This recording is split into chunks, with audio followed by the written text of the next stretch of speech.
जी का खालसा, वाहिगुरु जी की fateh. Welcome to episode 3 on Real Talk with Sukh and Preet. Today we are going to talk about firearm safety and the procedure to buy and carry a gun. Sukh and I usually get a lot of calls from people asking about questions on guns and how to carry, etc. So we figure we'll kind of put it out there on our podcast, so you can tune in and listen to it, and you can share with anybody who can use this. So Sukh, he's going to start off, and he's going to talk about the procedure to buy and carry a gun. So for the beginners, it is important to take a gun safety course.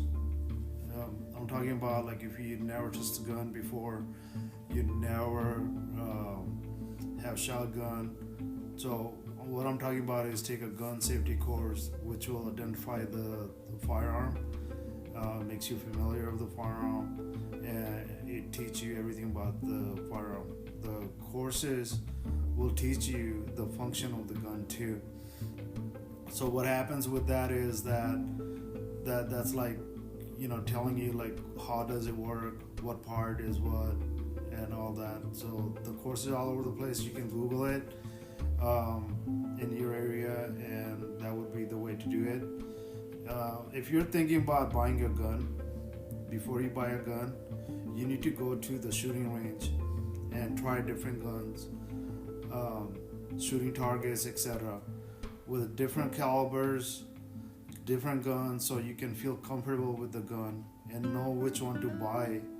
Once you have tried different guns and made up your mind to buy a gun, then the procedure is that you need to be at least 18 years of age for a rifle and shotgun, and show proof of ID in state of California. This can be a driver license, valid passport. The same applies to ammunition. These types of weapons, if you want to buy a handgun, you need to be at least age of 21. Few things to remember: if you have been convicted of crime, you will need to check if the offense, whatever the charges you had, affects your gun rights. Under federal and state law, you may be disqualified from gun ownership if you have been convicted of any of these followings: a crime that is punishable by more than 1 year in prison, a violent felony crime, misdemeanor concerning assault, stalking, domestic violence, or firearms, or try to scare someone. You may also be banned from owning a firearm as a condition of probation or part of a court order. If you are non-citizen or non-resident, there are further requirements for obtaining a firearm. Lawful permanent residents must bring their green cards with them when they go to purchase a gun. For those with non-immigrant visa, many additional conditions must be met, including you must have been in the United States for at least 90 days. You must either have hunting license issued in the country or be an official from a foreign government. You must bring a copy of your visa and I-94 card when you go to purchase the firearm. You must not have given up United States citizenships. Because gun purchase from those with a non-immigrant visa are rare, many gun dealers are not familiar with the process. You may have to shop around to find a gun dealer who knows how to process these sales. So those are the terms you got to remember before even going in and try to buy a gun. Another thing is, under California law, you have to have a FSC certificate, which is a Fire Safety Certificate. If you don't have that, any store will not sell you the gun. If you have not taken that test before, simply go to the store you're going to buy the gun from and they will provide you one. It's pretty much cost of $25, consists of 30 questions. You gotta have at least 23 correct out of 30 in order to pass. If you fail it, then you can't take another one till it's after 24 hours. And then second test requires additional fee. However, if you need a third test or change testing facilities, you must pay $25 again. These are some of the laws, like what stores and gun stores and gun dealers and state of California requires. So you gotta remember that. Once again, that FSC certificate, you can get it from any gun store. So to pick up a gun, like once you buy it, for handguns, you need to remember you need to wait 10 days before you can take the gun home. For rifle and shotguns, you need to wait also 10 days for that. And then there's a lot of requirements under California Penal Code 27535. It talks about your application to purchase the handgun, semi-auto, centerfire rifle, which means is that you can buy only under state of California law that you can buy only one gun within 30 days. You cannot buy more than one gun if you purchase a gun within 30 days. Before it was like you can go out and you can buy 4 or 5 guns at a time or whatever. It doesn't work that way. It's only one gun at a time. All this is explained to you when you go to gun store. Any question you have, they will answer. They will let you know what is, what's not. And once you buy a firearm, and let's say 10 days has passed and now you're picking up the gun, you need to make sure it is locked in a box when you take it home. Just always remember, in the car, your gun and ammo cannot be in the same place. If your gun is in the trunk of the car,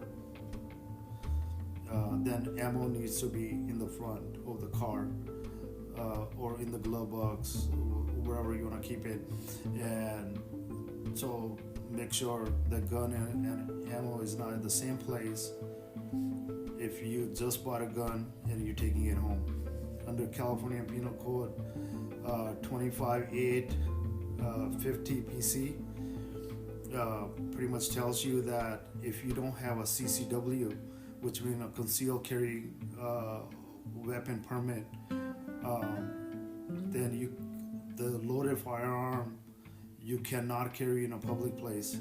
You cannot carry it on public street. You cannot carry a loaded firearm in your car. At the house, California firearms stores in California, all firearms in the home must either be kept in a locked container or secured with a locking device that prevents the gun from functioning if child under the age of 18 is in the home. A lot of times in what we find out is that, like in Sikh community, Punjabi families, they'll have a gun, but it'll be like wrapped in a blanket sitting in the closet. Don't do that. You cannot do that, especially if you have kids. A lot of people will have like a loaded firearm and they will let it sit somewhere. Don't do that. That's accident waiting to happen. And if you do have a child under age of 18 and you're keeping the gun just like that and not locked up the way law wants you to, then it falls under a Penal Code 25100, which means that you will be charged with a felony. At the same time, always got to remember, either kids home or not, have it available if you need it in case someone breaks into your house or for your self-defense.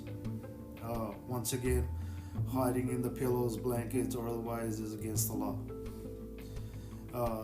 Some of the basic gun safety rules, which you can find it anywhere if you Google it under Department of Justice site, or any law enforcement agency can provide you that.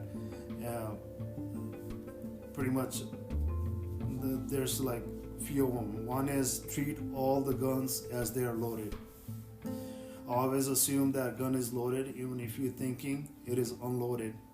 Every time a gun is handled for any reason, check to see that it is unloaded. If you're unable to check a gun to see if it is unloaded, leave it alone and seek help for someone more knowledgeable about guns. That means that if you were grabbing a gun from someone, you need to make sure that that person clears the gun, which means that show you the chamber and make sure it's not loaded.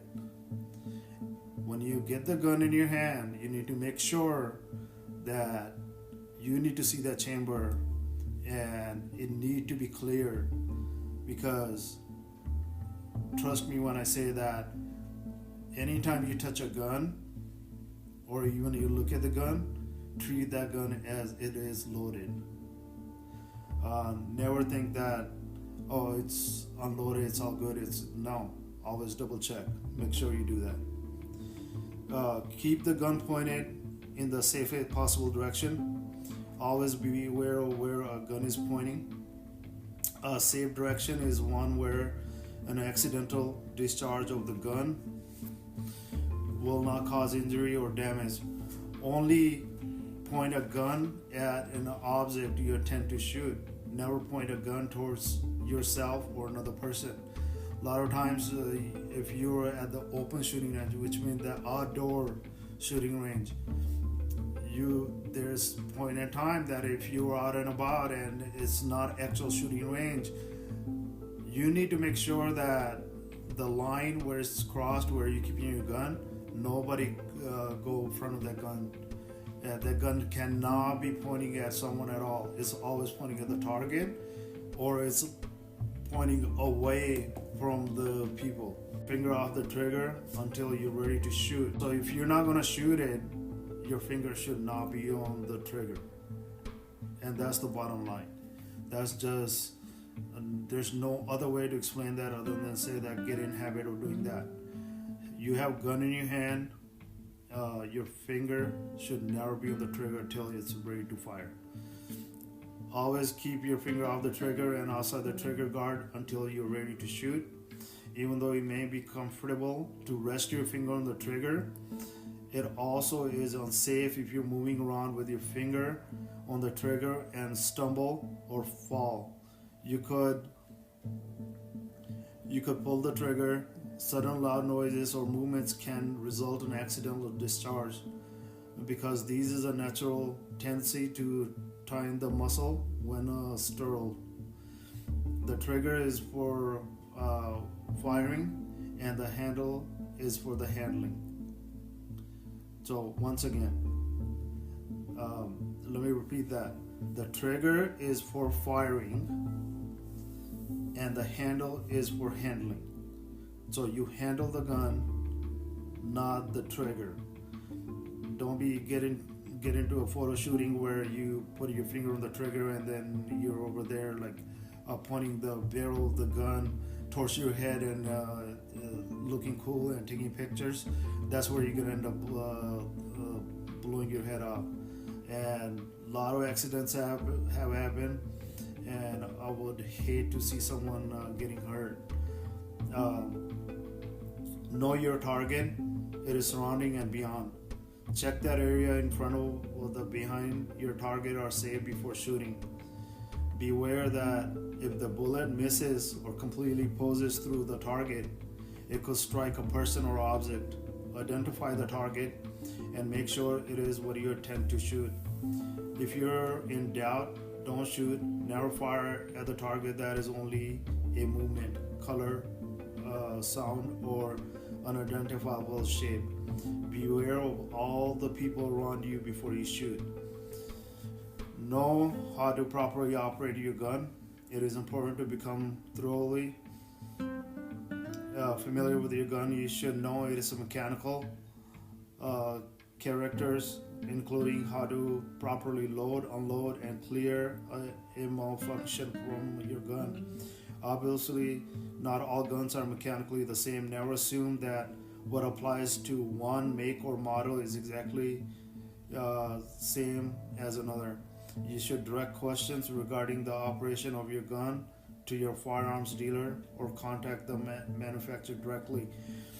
So I can tell you in my lifetime, I don't know how many times I had guns jammed, misfire.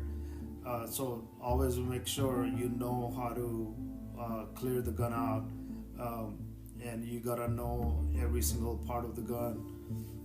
Otherwise, no purpose of you having that gun. That's accident waiting to happen once again. Store your gun safely and securely to prevent unauthorized use. Guns and ammunition should be stored separately. When the gun is not in your hands, you must still think of safety. Use a California-approved firearm safety device on the gun, such as a trigger lock or cable lock, so it cannot be fired. Store it, unload it in a locker container, such as a California-approved lock box or a gun safe. Store your gun in a different location than ammo. For maximum safety, you should use both a locking device and a storage container. So when we say a storage container, that we're talking about like you having a safe in your house, and it's always good to have. If you have a gun, then safe has to go with that. You gotta have that. There's another few safety points. Never handle a gun when you're in an emotional state such as anger, depression. Your judgment may be impaired. That's just common sense stuff. Okay, if you're going through something, you're angry, you're depressed because things not going your way or whatever is going on in your lifetime, please don't even mess with the gun. Leave that gun alone. Lock it up or have somebody take care of that. Never shoot a gun in celebration, the 4th of July or New Year's Eve. For example, not only is this unsafe, but it's generally illegal. A bullet fired into the air will return to the ground at enough speed to cause injury or death. And it has happened in a lot of cases. So a lot of people like to, especially we've seen in India, Punjab, and here too, like in the weddings, they start shooting guns in the air. Don't do that. You're just being an idiot. You need to shoot a gun, find a range, go shoot over there. Don't just shoot wherever, like it's an open space. It doesn't mean that you're not gonna hit somebody. You probably will. So beware of that. Do not shoot at water, flat or hard surfaces. The bullet can ricochet and hit someone or something other than the target. Hand your gun to someone only after you verify it is unloaded, just like what I said earlier, and the cylinder or action is open, which means that you're showing that there is open space and there's no bullet in there. Take a gun from someone only after you verify that it is unloaded and the cylinder or action is open. Same thing. If you're handing it to someone, same thing. If you're receiving from someone, same thing. So make sure you do that. Guns, alcohol, and drugs don't mix. Alcohol and drugs can have negative effects on judgments as well as physical coordination. Alcohol and any other substance likely to impair normal mental or physical functions should not be used before or while handling guns. Avoid handling and using a gun when you are taking medications that cause drowsiness, or including a warning to not operate machinery while taking the drug. So a lot of medication will tell you don't drive the car while taking that drug. So same thing go with gun and drugs, alcohol. If you don't have that sense, you should not have a gun. That's the bottom line. If you think that you can be drunk and go out there and drive a car, you probably don't know that, but you're gonna end up killing somebody. Same thing with that gun in your hand. You will be having a gun and you probably will shoot somebody or shoot yourself. The loud noise from a fired gun can cause hearing damage, and the debris and hot gas that is often emitted can result in eye injury. Always wear ear and eye protection when shooting a gun. A lot of times, like us, like Sikhs, wearing the stars, we kind of get into this like, oh no, it's gonna be okay. I'm wearing the star over my ears. No, that's not good enough. You have to wear the eye protection and the ear protection every single time you're gonna use the gun. You gotta have it. And I'm talking about that's like you going on shooting range and stuff. Don't think that I'm saying that somebody's breaking into your house, you're gonna go grab your gun and you're gonna grab your eye protection and ear protection. That's not what I'm saying. So just common sense stuff, like other than like, of course, like when you're using it to protect yourself or others, then you got to do what you got to do. Some of the guns and children, which is like firearm owners' responsibility. Pretty much, according to California law, you may be guilty of misdemeanor or felony if you keep a loaded firearm within the premises that are under your custody or control, and a child under 18 years old is obtained and use it, resulting in injury on death, or carries it in a public place unless you store the firearm in a locked container or lock the firearm with a locking device to temporarily keep it from functioning. So if you have a kid under age of 18, make sure you keep the gun secure, and of course talk to your kids about gun safety too. And if your your kid takes that gun and goes out there and shoots somebody, you are liable for that. You will be charged with a felony. They always say that you cannot be too careful with children and guns. There's no such a thing as being too careful with children and guns. Never assume that simply because a toddler may lack finger strength, they can't pull the trigger. A child's thumb has twice the strength of the other fingers. When a toddler's thumb pushes against a trigger, invariably the barrel of the gun is pointing directly at the child's face. Never leave a firearm lying around the house. And there have been like so many cases where the toddlers got shot, and not because somebody shot them, there was a gun and the toddler ended up using the gun. Child safety precautions still apply even if you have no children, or if your children have grown in adulthood and left home. A nephew, niece, neighbor's child, or grandchild may come to visit you. Practice gun safety always.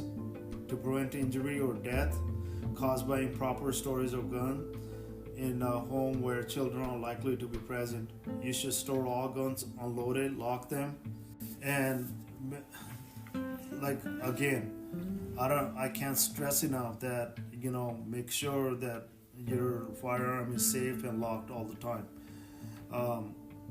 Talking to children about guns, children are naturally curious about things they don't know about or think forbidden. And we all have kids, and I can tell you that much, that kids will ask you one time, 2 times, 3 times, and they will ask you 100 times same thing. So make sure that you explain them gun safety. Tell them what is, what's not, why you don't want to touch it, why is it locked, and why, if you're under 18, you should not have anything to do with gun. And also just talk to them, explain them. From early ages, you start explaining them what gun is, what are the functions of the gun, and take them to shooting range with you. There's certain ages you can take your kids with you. Make sure you always talk to your kids. And there's could be like 1,000 things I can talk about right now about gun safety and kids. All I'm gonna say is that you're adult. You make sure that your kids are aware that what gun safety is and not to touch the guns. So pretty much familiarize the children with the guns. So, because they're the children are very curious. They like to know what something is, and just put the emphasis on the gun, like they are not to touch that. And once they reach a certain age, and you can take them to the range and kind of show them how to show them the safety, and then maybe even let them shoot and stuff. And then you just make sure that it's your responsibility. It's not your neighbors. It's not somebody else's responsibility. It's your responsibility. If you have a gun and you have kids, you need to make sure that you explain them everything. I want to go over CCW, which is Concealed Carry Weapon Permit. Having a valid CCW is the only means by which ordinary citizen may legally carry firearm in public in California. Absent a CCW, it is a crime to carry either a loaded or an unloaded firearm in public, regardless of whether the weapon is concealed or openly carried. State law allows for a person to issue a CCW if you're age of 21 years old, you owe a gun, which is going to be under your permit. You meet certain residency requirement. You have completed an acceptable course of firearm training, which is all part of taking the CCW course. So under the recently enacted AB 2103 and SB2, the training course must be minimum of 16 hours, including the live fire shooting exercise where the person demonstrates an ability to handle and shoot the gun safety, include a mental health component, and include a written exam. Guns are not for photo shoots or to be handled like toys. Take serious actions when handling guns. And then know your guns, all the functions and parts, know how to take it apart, clean it, and make sure it is in working condition. No purpose in having a gun or any shastra if you don't practice with it. You don't dry, target shoot it, feel comfortable shooting it, and most of all, clean it and oil it. Couple of things I want to talk about is that in a Sikh community and in our the Punjabi family, a lot of times that either like a father will say like, oh no, oh, gun da na lo, don't talk about gun, or mom will say, oh no, never talk about gun. Well, it's a shastra. It's in modern time, that's our shastra. It's one of our shastra. Maharaj said that, we should carry shastras on us all the time. We should practice with them. We should be experts in them. And most of all, when time comes to protect your family, protect others, you gotta have that shastra. If you don't have the shastra, how are you gonna protect yourself or others? And the whole purpose of going through this whole training, what do you need to do training wise, and how you wanna how can you buy a gun, how can you get a CCW. The whole purpose of doing that is kind of get you familiar if you never had a gun. And then like BB2, it's like I carry a gun, Preet carries a gun, and pretty much anybody I know, they carry a gun. So you got to make sure that it's a shastar, utilize it, get a CCW, but before you do all that, make sure you have a proper training. That's all I have for today.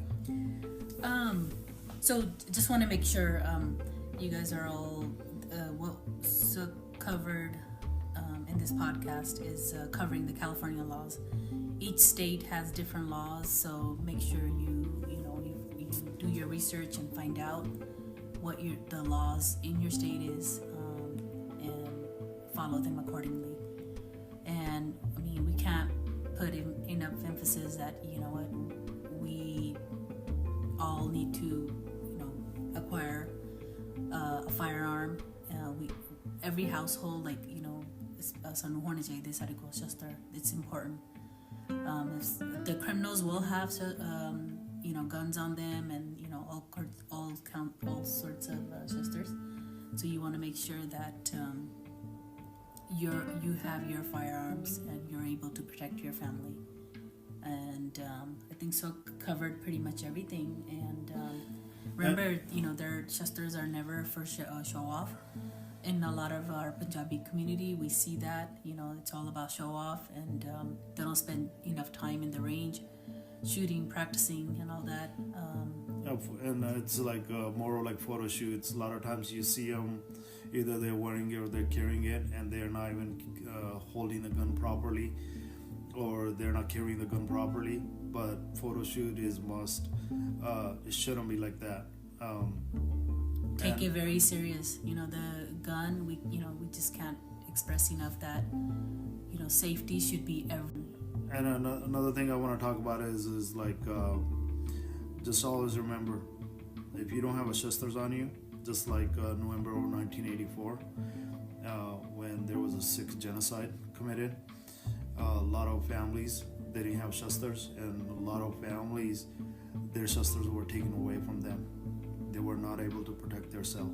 If they did have shastars, their families would not go through what they went through, and we all know the history of that. And then most recently, if I can give you an example of the family in Merced, California, where they were taken hostage on gunpoint, and pretty much they were all killed, including their little baby. So I can't stress enough that how important it is for you to have your shastars, gun, any shastar at all, but know the safety, know how to use it. That's the most important thing. Safety is a must. So I hope this podcast will help you guys in going ahead and getting that CCW, or just even if you don't want a CCW, just at least have a gun at the house, and make sure you practice with it. It's really important, especially in this day and age. The criminals have guns, and we need to make sure we're armed. And criminals are always going to have guns. I can tell you this, spending my whole life in law enforcement, I can tell you this, that criminals will always have guns. You always got to remember that a lot of times that we see like country like Canada, and their prime minister is banning all the guns in that country, and then you see a Gursikh who has the star and Dada, and they're clapping right behind him. That's a big shame on that Sikh. We're supposed to be a Shastardhari. There are, no matter which country you're gonna go in, including United States, they wanna take your guns. They wanna put this ban and this ban. Always remember, guns do not kill people. People kill people. That's exactly. Gun is a tool. If that was the case, then why people drive cars? There's so many people drive cars and they're drunk and they're killing people. So why those cars are not banned? So you got to really look at it. The politicians have the bigger agenda, and they want to take your gun rights away. You need to fight for those gun rights, because once the government takes over, they take our shastas away. You've opened a door wide open for them to do pretty much anything they want on you. And then bigger agenda is the control. It's all about control. Everything any politicians want to do, it's all about control. They want to control it. That's another topic. We will talk about this in some other episode. But that's all I have, Preet. All right. Thank you guys for following us and listening to us. I hope this podcast helps you, and we'll see you on the next one. Waheguru Ji Ka Khalsa, Waheguru Ji